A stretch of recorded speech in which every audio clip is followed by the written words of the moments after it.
The banker slides a document across the polished desk. My name appears at the top in bold letters. Below it, numbers that make my stomach drop. $147,000. I stare at the paper, then at my husband sitting beside me. Blake doesn't look surprised. He doesn't look confused.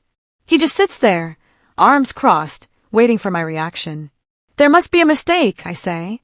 My voice sounds strange, like it's coming from someone else. The banker, a middle-aged woman with kind eyes, shakes her head gently. No mistake, Mrs. Caldwell. This loan was taken out 3 months ago in your name. You're listed as the primary borrower. I look at Blake again. He meets my eyes without flinching. You probably forgot, he says casually. You've been stressed with work. Maybe you signed something and didn't realize what it was. His voice is smooth. Too smooth. Like he practiced this explanation. My hands start shaking. I never took out this loan. I know I didn't. I would remember borrowing almost $150,000. The banker continues explaining payment schedules and interest rates, but her words fade into background noise.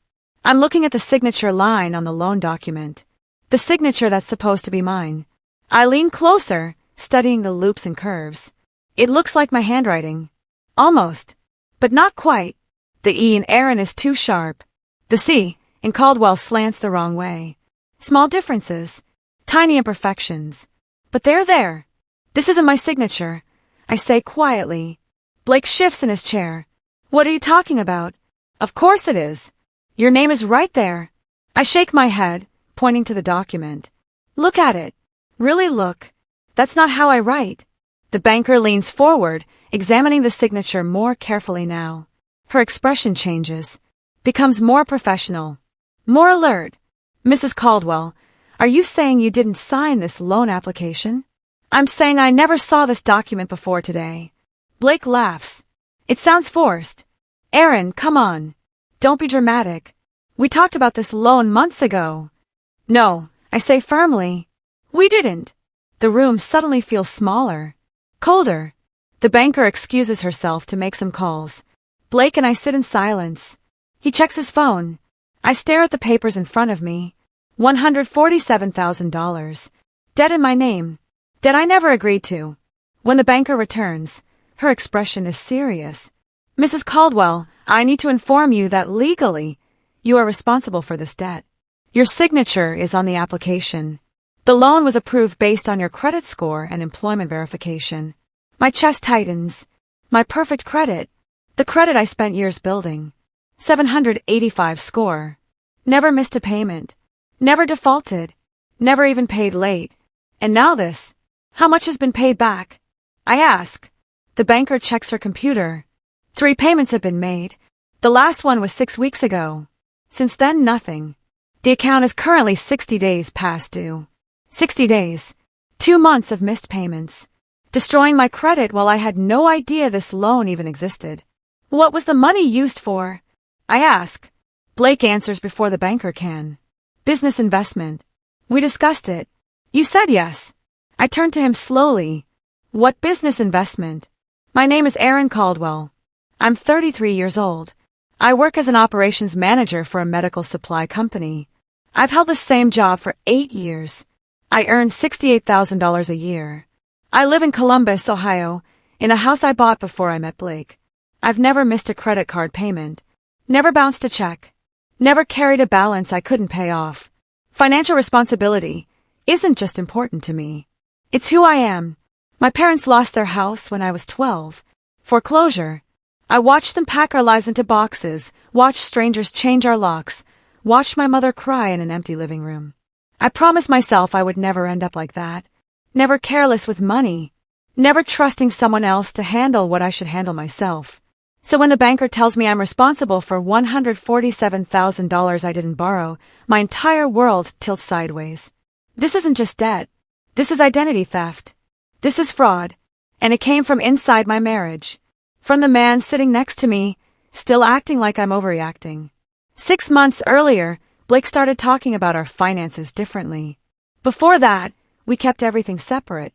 My checking account, his checking account. We split bills down the middle. Rent, utilities, groceries. Everything 50-50. Fair and simple. Then he suggested we should combine things.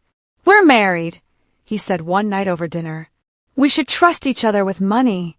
I hesitated, not because I didn't trust him, but because I liked the independence of separate accounts. Like knowing exactly what came in and what went out. But he pushed. Gently at first, then more insistently.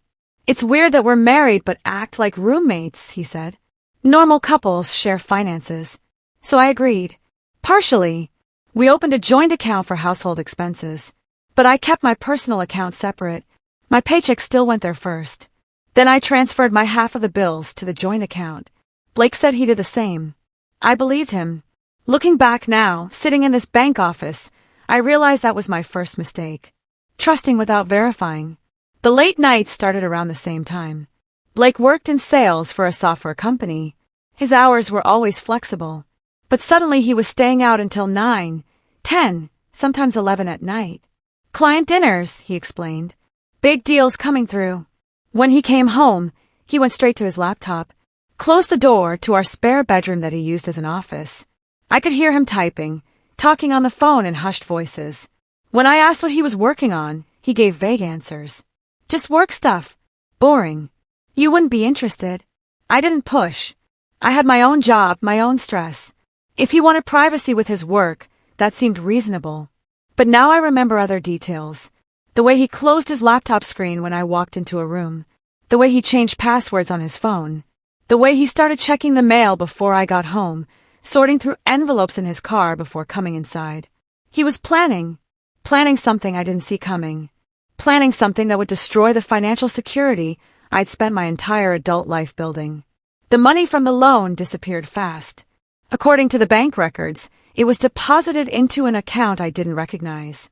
Then transferred out in chunks over 3 weeks. 15,000 here, 20,000 there, 12,000, 8,000, 5,000. Smaller amounts after that, like someone trying to avoid detection. "Where did this money go?" I asked Blake directly. We're still in the banker's office. She stepped out again to consult with her supervisor. Blake shrugs. "Investments." "I told you." "What investments?" "Show me." "It's complicated. You wouldn't understand the details." That phrase, "you wouldn't understand." He said it before. About his job. About his friends. About decisions he made without consulting me. Always positioning himself as smarter. More capable. More qualified to make important choices. I used to accept it. Used to think maybe he was right.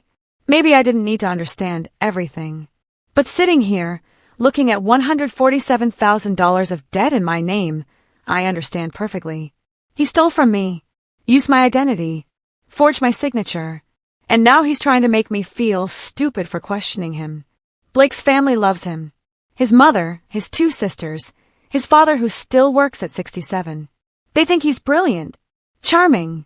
Destined for success. When we got married 2 years ago, his mother pulled me aside at the reception. "You're so lucky," she whispered. "Blake could have married anyone. He chose you." The message was clear. I should be grateful. During the first year of marriage, Blake started telling his family that I was bad with money. Not directly to my face, but in conversations I overheard. "Erin's always worried about bills," he'd say. "She stresses about every little purchase." Or, "I have to keep an eye on our finances." She'd spend everything if I didn't. His sisters started making comments. Little jabs disguised as concern. "Blake mentioned you guys are having money troubles. Are you okay?" We weren't having money troubles. I was paying my bills on time, contributing my share. But Blake was creating a narrative, painting me as financially irresponsible, setting up a story that would make sense later. When the debt appeared, when things fell apart, he was building his defense before I even knew there was a crime. I stopped defending myself to his family after a while. It's exhausting. Every time I try to explain that I'm actually very careful with money, they look at me with pity. Like I'm in denial about my own flaws. Blake's mother even offered to help us with budgeting. She suggested I take a financial planning class. I smiled politely and said nothing. But inside I was keeping track. Watching. Noticing patterns. The way Blake spent money on things we didn't discuss. A new watch. Expensive dinners with coworkers. A weekend trip he took alone to visit friends in Chicago. When I asked where the money came from, he said bonuses from work. Commission checks. But those checks never appeared in our joint account. I didn't push it. Maybe I should have. Maybe if I'd confronted him earlier, this wouldn't have gotten so bad. But I chose patience instead. Chose to wait and gather information rather than react emotionally. That decision, I realize now, was the smartest thing I did. After the first meeting at the bank, I go back alone the next day. Without Blake. I request copies of every document related to the loan. Application forms, signature verification, transaction history, deposit records, transfer details, everything. The banker, whose name is Joyce, prints it all for me. She slides the stack across her desk, thicker than I expected. I also want to request security footage, I say. Joyce pauses. Footage? From when the loan was signed. There are cameras in the bank, right? You keep that footage? She looks uncertain. We do, but typically we only pull that for law enforcement requests or formal investigations. Then I'm formally requesting an investigation. Someone forged my signature and took out a loan in my name. That's fraud. Joyce's expression shifts. Becomes more serious. If you're alleging fraud, we'll need to file a formal report. That will trigger a review process. Good, I say. That's what I want. When I get home, Blake is sitting on the couch, watching television. He looks relaxed. Confident. How was your day? He asks casually. Productive, I say. I don't tell him about the investigation request. Let him think he's safe. Blake's confidence grows over the next few days. He mentions the loan casually, like it's already resolved. Once you calm down and think about it, you'll remember, he says. You probably signed it when you were distracted. He tells his mother about our disagreement. She calls me concerned. Blake said you're upset about some financial paperwork. He's trying so hard to make things work. You need to meet him halfway. I listen politely. Say nothing that reveals what I know. Blake starts going out more. Meeting friends for drinks. Staying late at work again. He thinks this is over. Thinks I've accepted his explanation or given up on questioning him. He thinks I'm going to quietly pay this debt, ruin my credit, and never mention it again. That's what he's counting on. But people make mistakes when they feel safe, when they stop looking over their shoulder, when they think they've won. I learned that lesson from my father. After we lost our house, he tracked down every document, every signature, every promise the bank made. Took him 2 years, but he proved they'd processed our foreclosure incorrectly. We didn't get the house back, but we got compensation. Enough to start over. He taught me that patience beats panic every time. The bank's fraud investigation takes 3 weeks. During that time, I keep living normally. Cooking dinner, going to work, sleeping beside Blake like nothing's wrong. But I'm documenting everything. Every conversation. Every time he mentions the loan. Every inconsistency in his story. I check our joint account daily. Notice that Blake's contributions have decreased. He used to put in $1,500 every month for bills. Now it's barely $800. When I ask about it, he says work has been slow. Commission down. But 2 days later, he comes home with a new jacket. Leather. Expensive looking. Where'd you get that? I ask. Gift from my mom, he says without hesitation. I don't believe him. I text his mother later, casually. The jacket you got, Blake, is gorgeous. So generous. She responds confused. What jacket? I don't reply. Just archive the screenshot. The inconsistencies pile up. Money spent that doesn't match his explanation of being broke. Time unaccounted for. Stories that don't line up. And through it all, Blake remains calm. Too calm. Like someone who thinks he's gotten away with something. Joyce from the bank calls on a Tuesday morning. I'm at work, sitting in my office reviewing supply orders. Mrs. Caldwell, we need you to come in for another meeting. Can you make it this afternoon? Her voice sounds different. More formal. Is Blake required to attend? I ask. A pause. No. Just you. And you may want to bring legal representation. My heart speeds up. Why? We've completed the preliminary review. There are some findings we need to discuss with you directly. I schedule the meeting for 4 o'clock. Don't tell Blake about it. When I arrive at the bank, Joyce leads me to a private conference room. A man in a suit is already there. Security badge clipped to his belt. Mrs. Caldwell, this is Vincent Shaw. He's our fraud investigation specialist. We shake hands. Vincent's expression is serious but not unkind. We've reviewed the security footage from the day the loan application was signed, he begins. And my voice is steady despite my racing pulse. I think you should see it yourself. Vincent opens a laptop and turns it toward me. The screen shows black and white footage from a camera positioned above the loan officer's desk. The angle captures the desk, 2 chairs, and part of the lobby behind. Vincent clicks play. The timestamp shows 3 months ago, 2:15 in the afternoon. A Thursday. I was at work that day. I remember because we had a department meeting that ran until 4. I couldn't have been here. A figure enters the frame. Male. Wearing jeans and a jacket I recognize. Blake. He sits down across from a loan officer. They talk.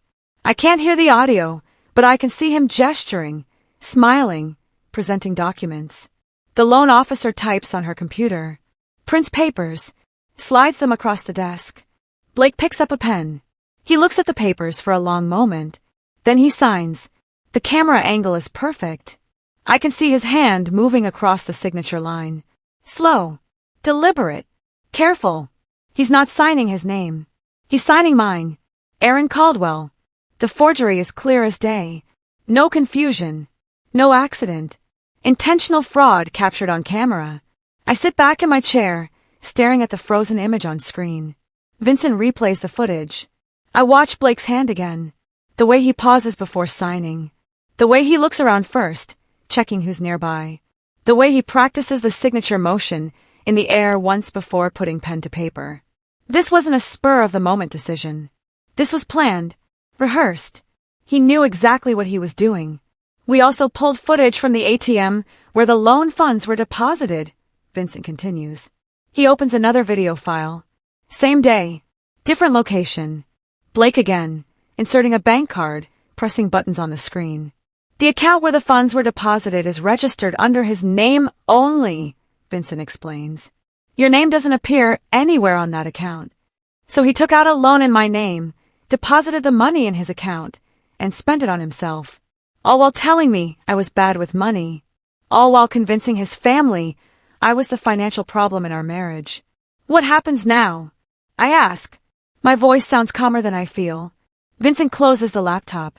We're flagging this as definitive fraud. Your name will be cleared from the loan. The debt will be transferred to your husband. And we're required to report this to law enforcement. The room goes quiet. The hum of the ventilation system. The distant sound of customers in the lobby. My own breathing.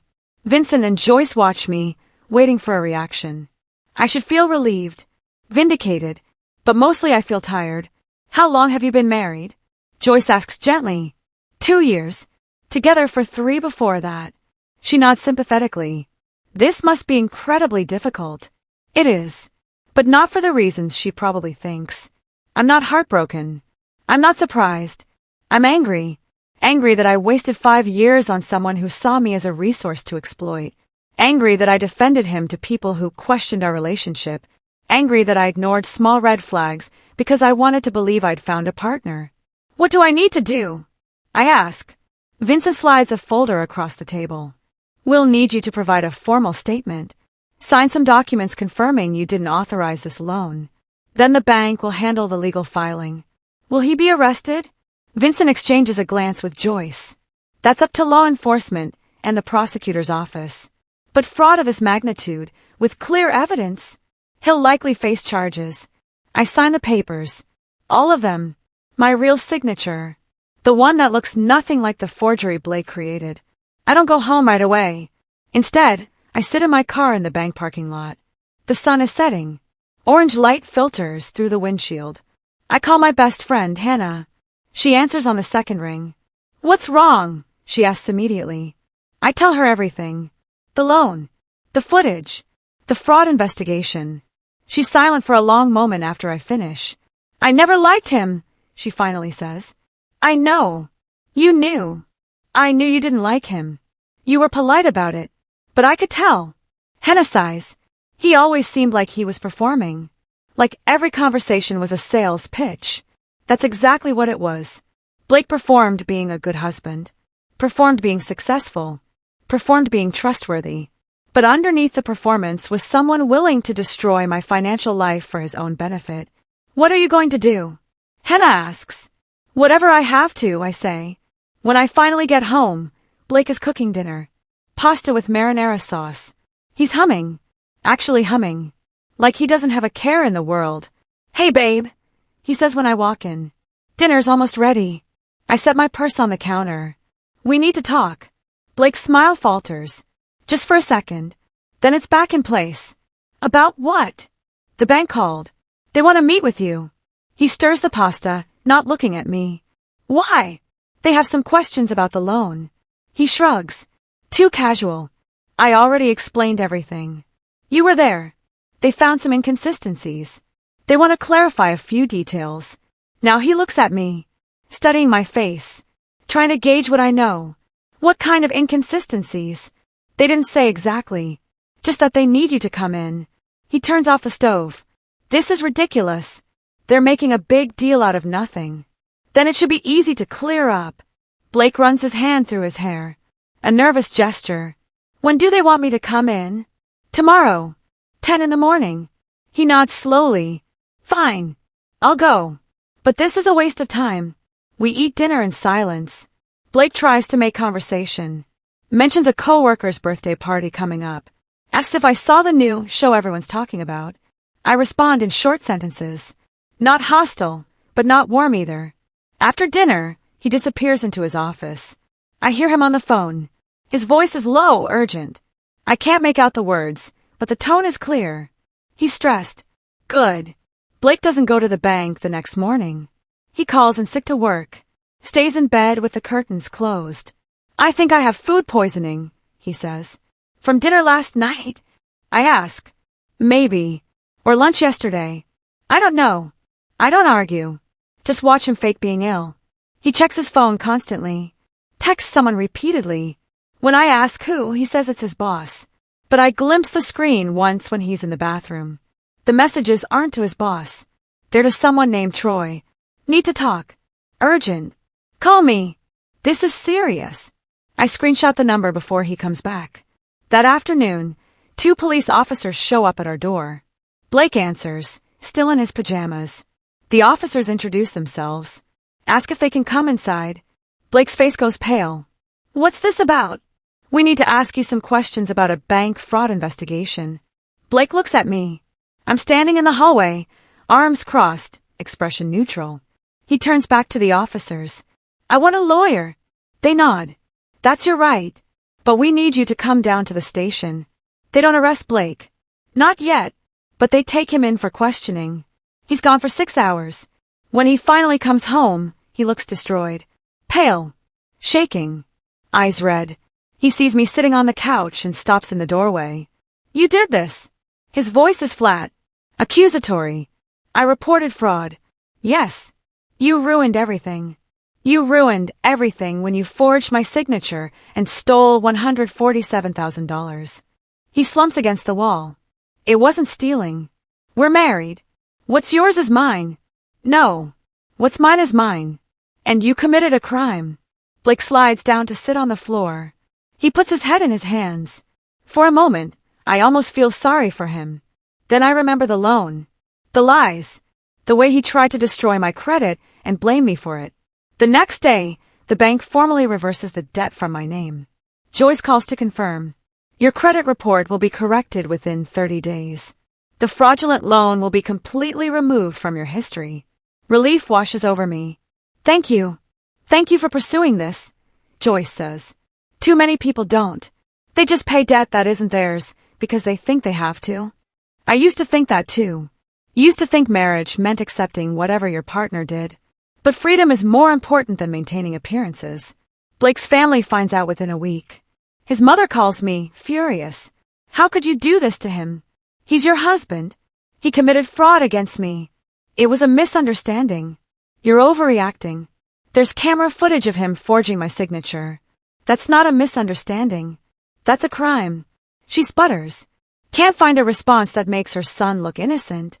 You could ruin his life over this. He tried to ruin mine first. I hang up before she can respond.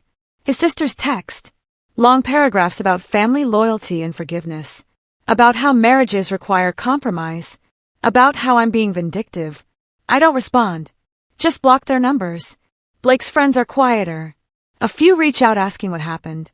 When I explain, they go silent. Some apologize, say they didn't know he was capable of this. Others just stop responding. The truth spreads quietly through his social circle. The fraud charges, the evidence, the betrayal. His reputation crumbles without me having to say much at all. People talk. They always do. And when someone commits fraud against their own spouse, people remember. The prosecutor files charges 8 weeks after the bank's investigation concludes. Bank fraud, identity theft, forgery, 3 felony counts. Blake tries to negotiate a plea deal. His lawyer argues it was a misunderstanding between spouses. The prosecutor shows the security footage in court. Blake signing my name, depositing money in his account, making withdrawals. The judge denies the plea deal, sets a trial date. Blake's employer finds out. He's suspended pending investigation. Then fired. Company policy doesn't allow employees under felony indictment to continue working. His car gets repossessed. He can't make payments without his income. He moves in with his mother. She takes him in but tells anyone who'll listen that I destroyed her son's life over a simple mistake. I file for divorce. He doesn't contest it. Can't afford a lawyer to fight. The dissolution is quick. Clean. I keep the house. My car. My savings. Everything that was always mine anyway. Blake gets his debts. His legal fees. His ruined credit. His criminal record, all earned by his own choices. I don't attend his trial. Don't need to. The evidence speaks for itself.